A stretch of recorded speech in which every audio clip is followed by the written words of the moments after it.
Welcome to Collaborate, the podcast that's reshaping real estate success. Whether you're a new agent striving for your first big win or a seasoned producer ready to break into the top 1%, Collaborate is your gateway to elite strategies, global networks, and industry-changing insights. Each episode delivers actionable advice straight from the top 1% of real estate professionals worldwide. This is where you learn the tools, tactics, and high-level techniques you need to scale your business and unlock financial freedom. Don't just survive, thrive. I'm your host, Trevor Bigg, three-time Icon Award winner with over $100 million in sales volume as a solo agent. And if you haven't been invited to the show yet, get your numbers up because this is a space reserved for the elite. Welcome to Collaborate. This is the premier podcast for ambitious agents looking to scale their business. Today, I'm sitting down with someone who knows the grind, the hustle, and the real challenges of making it in real estate. He's an EXP agent based out of Abbotsford. Is that correct? Yeah. Fantastic. With a diverse background in law enforcement, construction, farming, forestry, and investing. He's got deep roots in the Fraser Valley, and that's played a huge role in how he's approached his business. What makes this agent stand out isn't just his ability to close deals, but it's how he builds relationships that turn into lifelong clients. He's a firm believer in the power of relational prospecting over cold outreach, and today we're going to unpack that. Justin Ott, thank you so much for joining us today, man. Thanks for having me. It's an honor and a pleasure. I appreciate it, man. I appreciate the time and the wisdom. Justin, I kind of want to kick things off with some real talk. Getting into real estate can be brutal. When you first got in, what did you think it was going to be like versus what the reality actually was? Yeah, it's way harder in some ways. The funny thing is, everyone thinks like the exam is hard, and it is. Like there's a lot of technical knowledge, but gaining clients is way more nuanced than like a 1 + 1 = 2 strategy, right? Yeah. So that's definitely harder than I thought. And initially, I didn't think it would be a viable option to be a realtor around here because there's so many agents and I know many myself, and I would be like, well, why would I use me over anybody else, especially if they've been in the business for a long time, right? Yep. But, I did a few deals as a consumer here, and I was like, you know what, I think I could do that better. I think I can do that better on my own. And then, interestingly enough, my cousin started a brokerage in Kelowna, and that's called Flex Realty. Cool. And he approached me and said, hey, you know what? I think you should be a realtor. I'm getting all these inquiries for the Fraser Valley. I need someone to send them to. And I'm like, well, I mean, if you're sending me leads, I mean, how hard could it be, right? Yeah, absolutely. And so I'm like, okay, maybe I'll give it a shot. And I was at a point where I was looking for a change or something new to try. So I was receptive, did the exam, passed, called him up and said, all right, man, I'm ready to go. Send me some leads. And he's like, well, I don't really know much about Fraser Valley. So you're going to have to find a brokerage there to get associated with so they can help you, which is totally true. And we didn't have any other agents at the time that would help him open a flex brokerage here, right? It was just me. So it wasn't viable for him to open up a brokerage here. Yep, makes sense. So I knew, the big player in town was Randy Dick, and Jeremy Lowen was a friend of the family. So I reached out to them and talked to them and said, hey, I passed my exam. I'd like to give this a go. Let's do it. And I met with them, and they were with EXP Realty, but I was more attracted to them, so to say, than EXP at the time. Just they had a wealth of knowledge and had a game plan, and I liked how they did business. So I said, yeah, let's do it. And so then the Dunning-Kruger effect happens, right? You're aware of that. Whenever you start something new, you think it's going to be like a smooth path. And as soon as you start, it's like, whoa, I know nothing. And you get to the bottom of the field real quick. And because I thought, I have so many contacts. I've been in the community a long time. I'm knowledgeable. I'm going to get lots of clients. Yep. But it was crickets because people don't know me as a realtor, right? And I'm just starting out. And I had to learn that, right?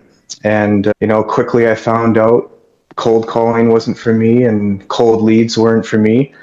But two things kind of helped me. One, my relationships and contacts. I love connecting with people. And that seemed to take hold more than just a cold phone call, just meeting with people and being connected.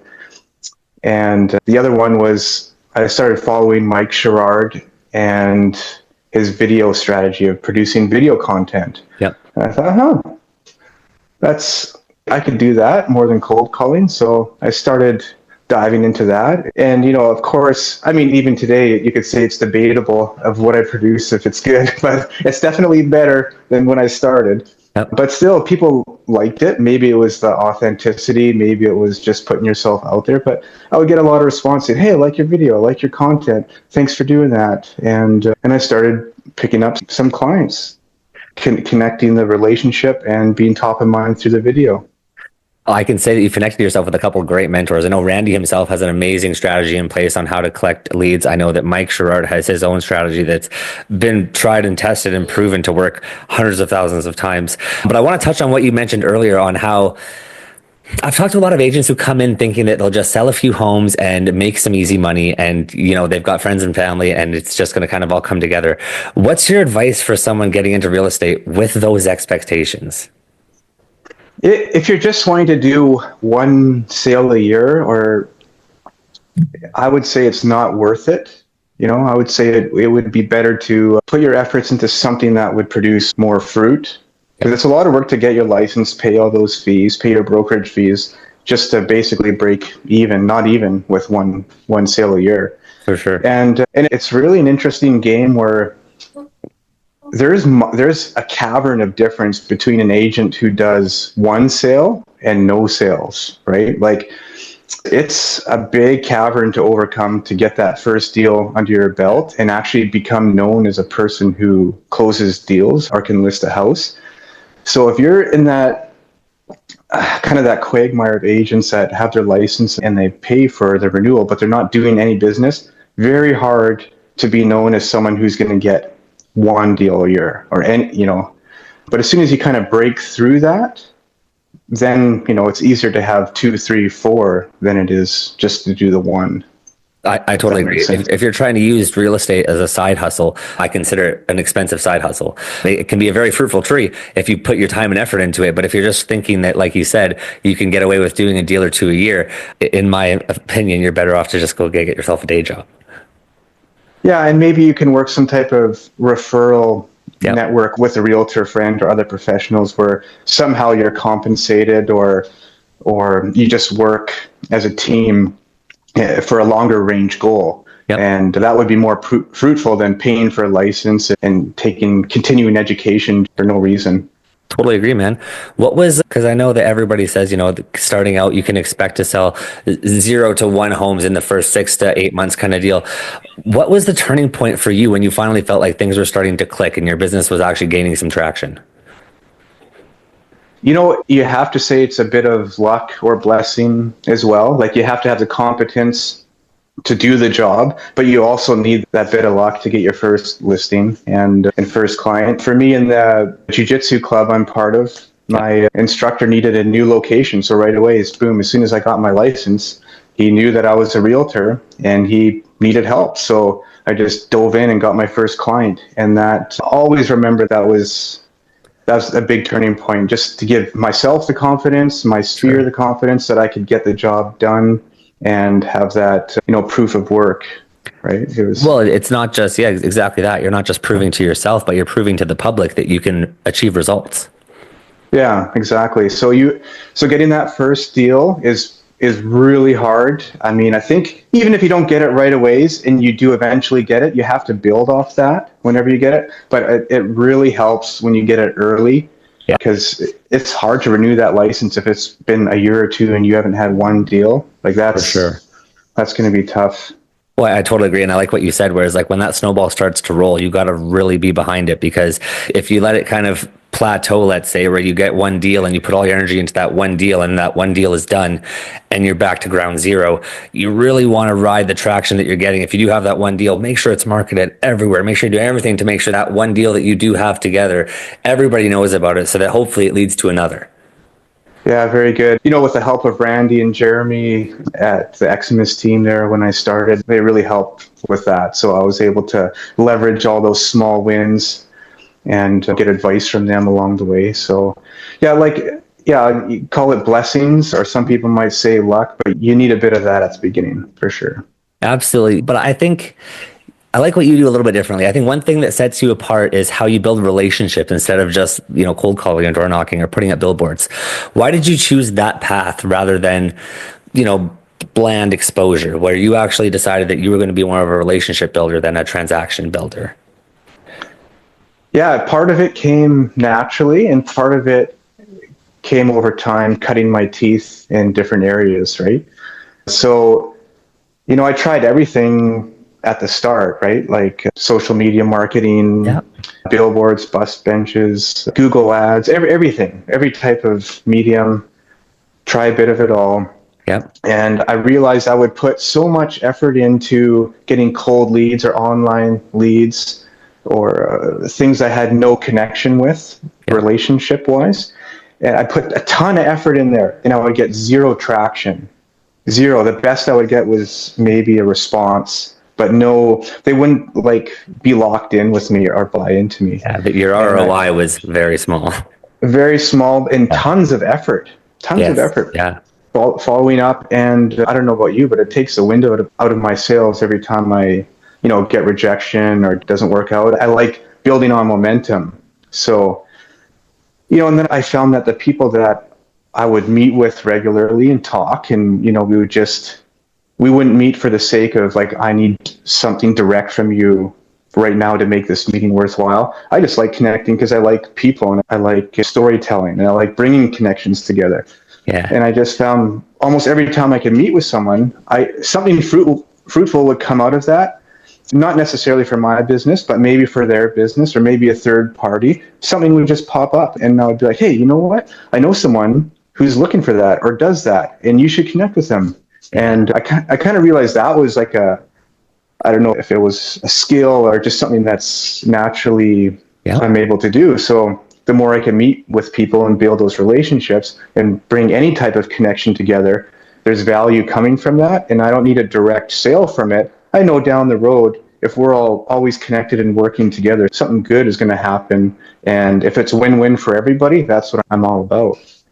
I love it. I love it. So Yeah. then let's break it down a little bit. I know you're doing things unlike most agents where instead of spending thousands of dollars on leads and advertising, you're building a strategy based on trust and referrals and relationships. So what does that strategy look like? Like how are you still getting in front of people? Yeah, so I get in front of people the main way through social media. And I started out mainly through an Instagram account, Justin Ott Realty, and started producing a bit of content there. And then through that, like I take bits and put it on Facebook or X or YouTube, but I don't get nearly the engagement and following and traction that I do through Instagram. Okay. So I kind of have a good sphere and community through Instagram that stays up to date on what I'm doing, gets market updates, what's happening in the Abbotsford community, that kind of thing. And that's how I stay kind of top of mind or relevant or whatever you want to call it. But then also I make it my goal to meet with somebody, right? So I try to set up personalized meetings just to connect. And again, I'm not there to sell the person. I don't even care if we talk real estate. I just want to be meeting with people, getting to know them and connecting. And that it was actually a relief to me when I heard that tip from Ali Abbas at an EXP convention in Vancouver. He just told me, he said, forget all like 100 phone calls, 100 door knocks, forget all that. One meeting per day. And I'm like, man, that's brilliant. That's so simple. And then right there, I put a reminder in my phone, one meeting per day. So every morning that's like a goal, reoccurring, try to get a meeting. And again, it's not to like exploit or try to sell my sphere every day. That's not the point. It's you're out there, you're meeting with people, you're doing something instead of like just staying at home or not doing anything. Like it's very actionable, like it's attainable, right? Oh, I totally agree. If anybody's listening and is looking for a practical way that any agent can start making real connections instead of just chasing leads, this one meeting a day thing is gold. Yeah. So credit to Ali Abbas, he's out of Ontario, EXP agent, for that tip. And yeah, it's very simple and very effective. And again, not like Randy Dick talks about this too. There's prospecting lanes, right? Some people it's cold calling, door knocking, open houses, like I do open houses. I don't really get a lot of traction there. Maybe it's my personality or whatever. That's not where I find my clients. And for me, one of my taglines is my clients are my friends. And that's what I believe. I don't really want to work with people I don't know or don't like too much. I'm not too motivated by that. I'd rather just hang out with my friends and help them achieve their goals, right? Totally agree, man. So I think that you hit the nail on the head there. For new agents who might not have a big network or a ton of money in the bank to buy all these leads and everything, one of the first steps that they could be taking then to build relational based business would be, one, social media, and two, create personal meetings. Yeah. Start with something like the social media thing was, easy and enjoyable for me to do, so I could stay consistent at it. If picking up the phone and cold calling every day works for you and you can do that every day and it's sustainable, then do it. It's not for me, but social media, I get my message out there, kind of stay top of mind, and I like meeting with people, so combine them, and that's kind of my bread and butter for prospecting.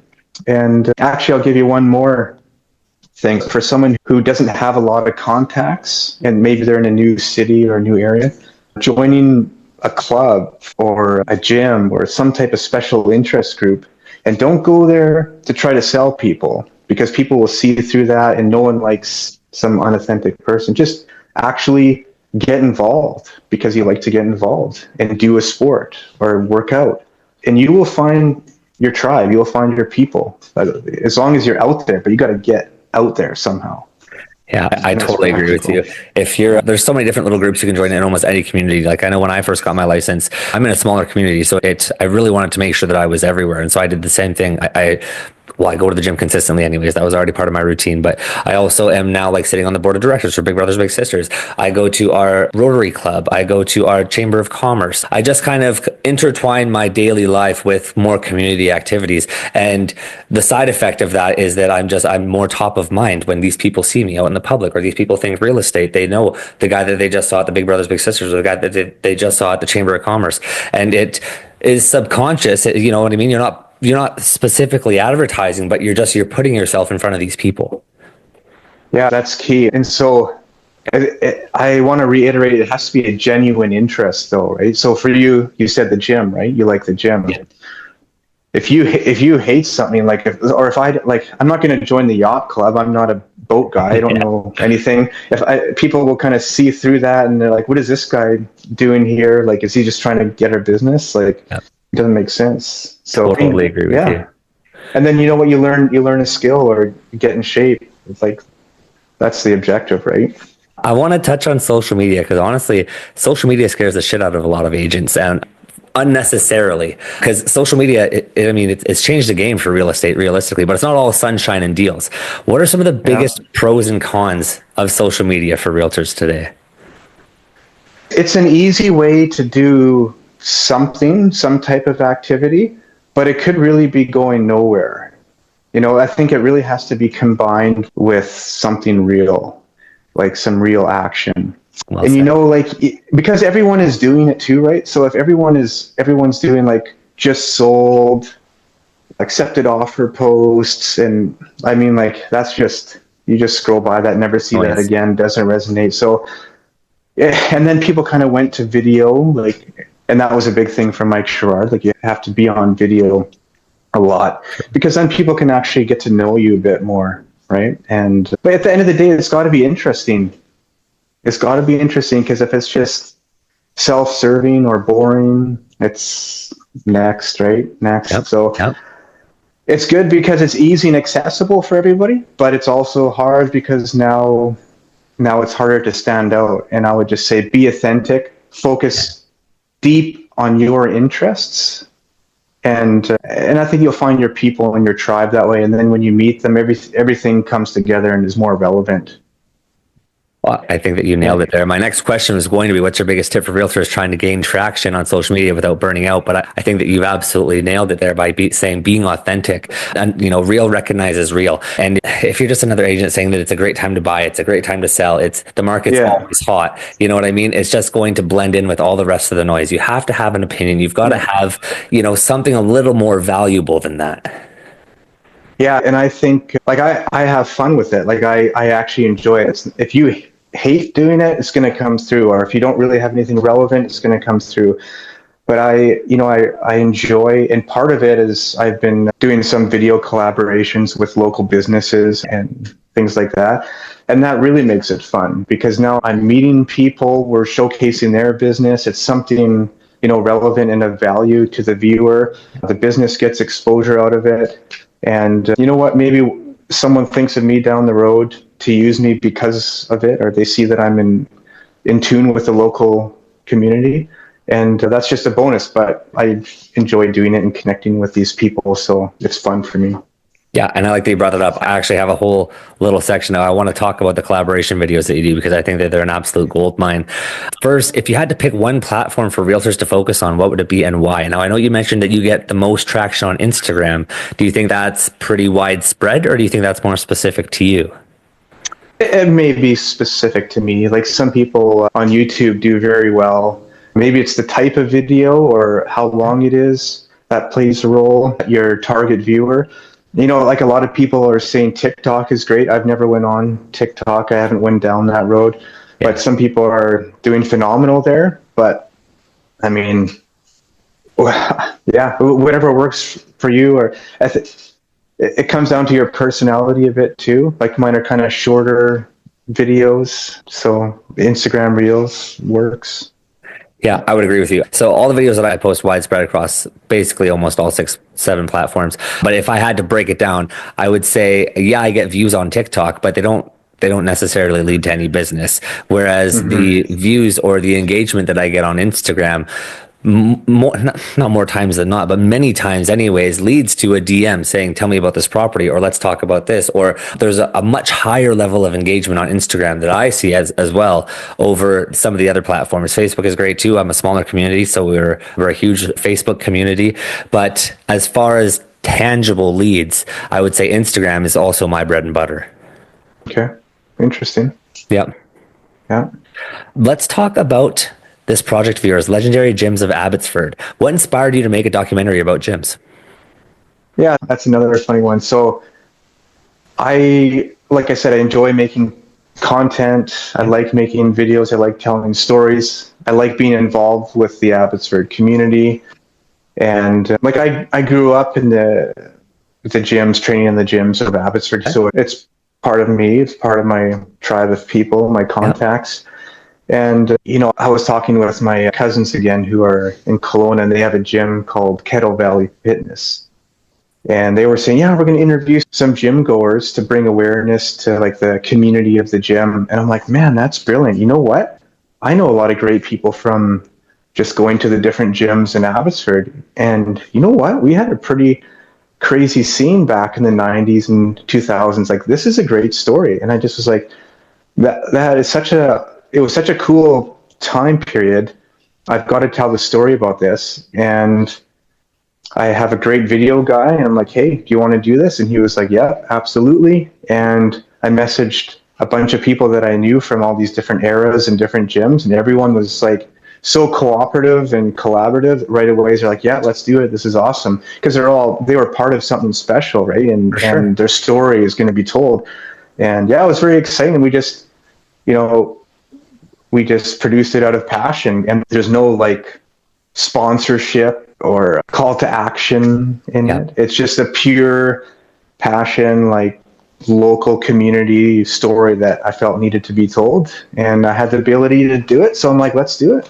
And that's what I loved about it is there was almost no mention of real estate whatsoever. You know what I mean? This was just strictly showing off who you are, what your passions are, and then building your community around that, building your tribe around that. And I thought that's what was so special, so stand out about it, let's say, is you weren't in anybody's face trying to sell anything to anybody.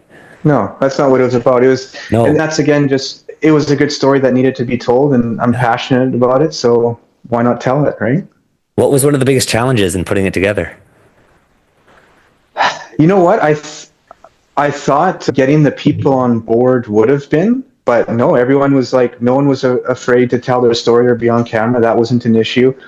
The hardest part was we took their interviews, which was 8 hours of solid rolling time, 2 terabytes of footage, and having to weave the story together Yeah. That was a challenge, like trying to properly get everyone's interviews and weave the story. The other challenge was there's so many gold stories in there. You can't use them all. You had to pick to keep it kind of short. But in the end, we ended up with 26 minutes. So It turned out really good. I think a big question that a lot of people have is, you're in real estate, but you choose to create content around a completely different industry. How does this project tie back to your overall brand? how does it tie back? I mean, it shows I've been part of the community for a long time. Well said. And it shows that I'm a person that has interests, and it's not just about, I'm not just about, hey, let's sell a house or let's sell this. Like, I'm You're a not person only with real interests. estate.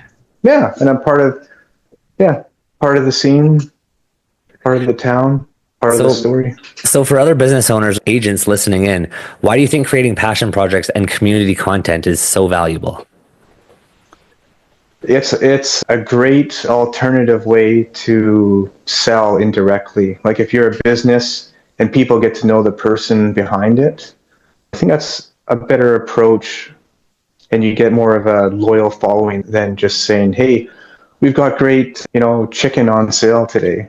Come here." Well, but if like, "Hey, this family immigrated from another country and it took years from the grandparents to pass down to be able to make this big farm now and produce this quality product," then people, they buy in a bit more, they differentiate you, and that's what we should be trying to do, right? And you find your true people that way. 100%. Has this project helped you connect with locals in the community and build relationships? Not yet. Not yet. And again, I don't care. It's just, I wanted to do it because it was fun and it's cool. And it has got it. The goal was to commemorate a special time and these special people's stories. And that was done. And everyone who was involved with it loved it. And the people who went to those gyms during those times, like I saw on Facebook, a lot of their comments, and they just loved it, and it brought back memories, and it was very nostalgic. So it made all the people around that time feel good about something, and that was the ultimate goal. So, I mean, if something comes of it, it's irrelevant, right? Well, if you didn't create any new connections throughout the process, I think that you definitely solidified the connections you already had. I think that the journey of building that video alongside everybody that you had to be a part of it is exactly how you mentioned, something pretty special. Yeah, it was good. That's awesome. Thanks. And before we wrap things up here, I want to ask a couple of key questions. I mean, you've obviously built an incredible business by focusing on relationships, adapting to new challenges, and creating meaningful content. What would you consider one of the biggest lessons from this journey so far? Like the whole real estate journey from starting out? Real estate journey, totally. What would you consider? I mean, everybody's got their own, ideas, but what's one invaluable lesson that you can pull out of the journey so far? It's not what I thought it was going to be, but it's rewarding nonetheless. Yeah, it's a journey, but it's a different journey than I thought. And it's funny that the biggest thing that I think people should learn when they're starting out, and I'm still trying to learn it, is being impervious to the gut punches. Yeah. And you know what I mean when I say that, but there's going to be deals that you feel that, you should have a chance at, or you should have got called, and you won't. And that's fine, because we don't own the rights to anybody. We've got to earn every deal, every client we get, we have to earn and show our value. And it's our fault if we don't create the value for them to see.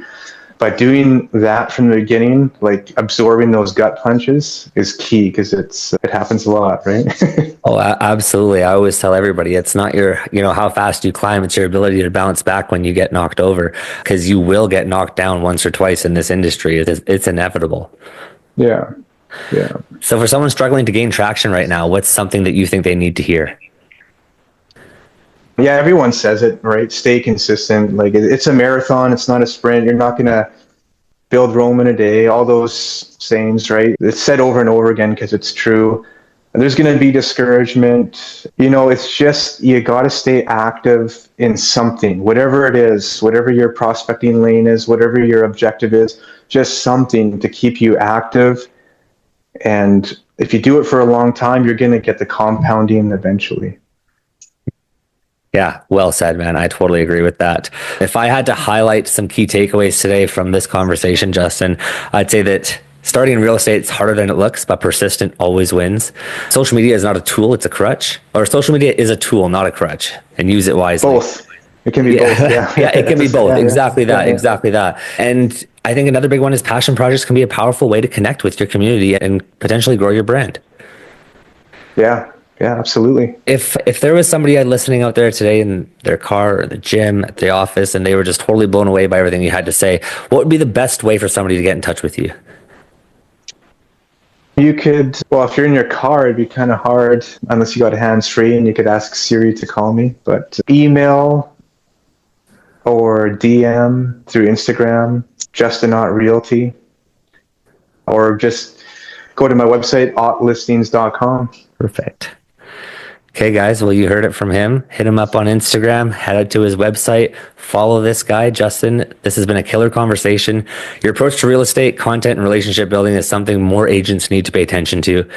Thanks so much for sharing your journey with us today. This has been an incredible conversation. Much appreciated. Thank you so much. Absolutely. Take care, man.